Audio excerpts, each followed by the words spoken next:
கீழே இருக்கிறது வந்து பார்த்தீங்கன்னா டீசால்டர் பம்ப்னு சொல்லுவாங்க. இதை வந்து பார்த்தீங்கன்னா டீசால்டர் விக்னு சொல்லுவாங்க. இதை வச்சு ஒரு பிசிபியில் இருக்கிற எலக்ட்ரானிக் காம்போனன்ட்ஸை வந்து ஈஸியாக நம்ம ரிமூவ் பண்ண முடியும். அதை எப்படின்னு தான் இந்த வீடியோ சொல்ல போகிறேன். அதுக்கு முன்னாடி இது எப்படி ஒர்க் ஆகுதுன்னா, இந்த டீசால்டரிங் பம்ப் வந்து பார்த்தீங்கன்னா இந்த லிவரை வந்து நம்ம கீழே புஷ் பண்ணிட்டு இந்த பட்டன் நம்ம ப்ரெஸ் பண்ணோம்னா இது வழியாக ஏரை வந்து உள்ளே சக் பண்ணும். அப்போது ஒரு பிசிபியில் எந்த இடத்த வந்து நம்ம டீசால்டர் பண்ணுமோ அந்த இடத்துல சால்ட்ரி மிஷின் வச்சு ஹீட் பண்ணிட்டு ஜஸ்ட் இந்த போர்ஷனை அந்த லெட் மேலே வச்சு இந்த பட்டன் ப்ரெஸ் பண்ணோம்னா அந்த லெட்டை உள்ளுக்குள்ளே வந்து சக் பண்ணிக்கும். ஸோ இதை யூஸ் பண்ணி நம்ம பெரிய பெரிய காம்போனன்ட்ஸை ஈஸியாக ரிமூவ் பண்ணிக்கலாம். தென் சின்ன சின்ன காம்போனன்ட்ஸுக்கு இது வந்து பார்த்தீங்கன்னா விக்னு சொல்லுவாங்க.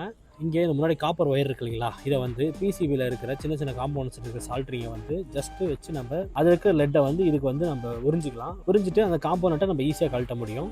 நம்ம கன்னை வச்சு சக் பண்ணும்போது அந்த இடத்துல இருக்கிற பிசுரை கூட இதை வச்சு நம்ம ஈஸியாக க்ளீன் பண்ணிக்கலாம். ஃபஸ்ட்டு இந்த விக்கை யூஸ் பண்ணி எப்படி டீசால்டர் பண்ணுறதுன்னு பார்ப்போம். ஸோ இந்த இடத்துல இருக்கிற இந்த சால்டரை வந்து நான் டீசால்டர் பண்ண போகிறேன்.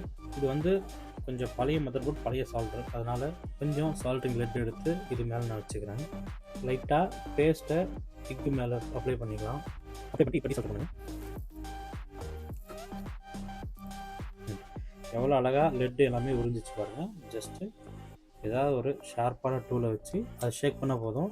நெக்ஸ்ட்டு இந்த பெரிய சால்ட்ரிங்கை வந்து டீசால்டர் கன்னை வச்சு எப்படி இருக்குதுன்னு பார்ப்போம். ஃபஸ்ட்டு இதை பம்ப் பண்ணிக்கோங்க. பம்ப் பண்ணி லாக் ஆகிடும். நெக்ஸ்ட்டு இதை ஹீட் பண்ணிட்டு கன்னை வந்து பார்த்திங்கன்னா இந்த பட்டன் ப்ரெஸ் பண்ணால் வேக்யூம் பண்ணிக்கும் சால்ட்ரு. ஒரே புஷ்ஷில் எவ்வளோ லெட்டு வந்து வேக்யூம் பண்ணிச்சு. இதுக்கப்புறம் இதை நீங்கள் ஜஸ்ட்டு ஒரு புஷ் பண்ணிங்கன்னா நம்ம சால்ட்ரு பண்ண பிசரெல்லாம் வெளியே வந்துடுங்க. நெக்ஸ்ட்டு இதுக்கு மேலே இருக்கிற அந்த சின்ன சின்ன சால்ட்ரிங்கை வந்து ஆஸ் யூஸ்வல் விக்கை வச்சு நம்ம டீசால்ட்ரு பண்ணிட்டு அந்த காம்பவுண்ட்டை ஈஸியாக கழட்டிக்கலாம்.